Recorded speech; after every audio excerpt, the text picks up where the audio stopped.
महाराष्ट्र के कान्हादेश विभाग में एक ऐसा अनोखा मंदिर है जहां भगवान स्वयं अपने भक्त से मिलने के लिए पालकी में बैठकर श्मशान तक जाते हैं। और यही नहीं, महाराष्ट्र का सबसे विशाल रथ भी इसी मंदिर में निकलता है। आज धुले सिटी MH18 पेज के साथ मैं एक धुले कर आपको ले चलता हूँ महाराष्ट्र के जलगांव जिले के पारोला शहर में, जहाँ स्थित है स्वयंभू प्रभु तिरुपति बालाजी का चमत्कारी मंदिर। प्रभु तिरुपति बालाजी के परम भक्त श्री गिरिधर सेठ शिंपी, उन्होंने मात्र 15 वर्ष की उम्र से परोला से तिरुपति तक पैदल वारी शुरू की।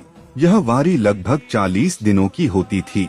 सालों तक बिना रुके बिना थके उन्होंने यह कठिन वारी 81 वर्ष की आयु तक निभाई। जब उन्होंने 81वें वर्ष में अपनी अंतिम पैदल वारी पूरी की तो लौटते समय उनकी आंखों से आंसू बहने लगे। उन्होंने प्रभु से कहा, देवा अब शरीर साथ नहीं दे रहा, शायद अब हम दोबारा नहीं मिल पाएंगे। यह कहकर वे घर लौटने लगे। रास्ते में वे एक नदी के किनारे स्नान के लिए रुके। जैसे ही उन्होंने अपनी झोली नीचे रखी, उन्हें वह अचानक बहुत भारी लगी। जब झोली खोलकर देखा तो उनकी सांसें थम गईं।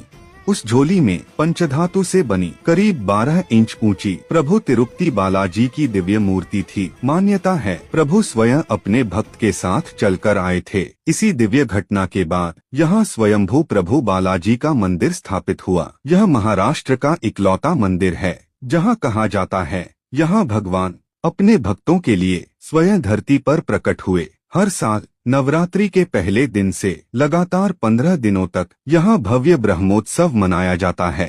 सप्तमी के दिन प्रभु बालाजी पालकी में विराजमान होकर अपने प्रिय भक्त गिरिधर सेठ शिंपी की श्मशान भूमि में स्थित समाधि पर दर्शन देने जाते हैं।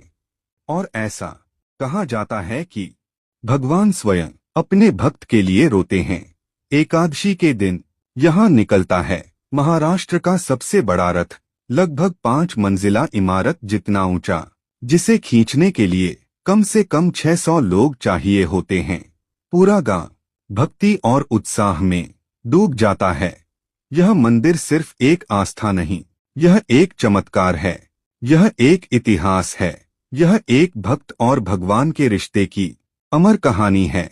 ऐसे ही कान्हादेश के छुपे हुए इतिहास और रहस्यों को जानने के लिए धुले सिटी MH18 पेज को जरूर फॉलो करें और जाते जाते कमेंट में लिख कर जाएं, जय श्री बालाजी। मिलते हैं अगली कहानी में।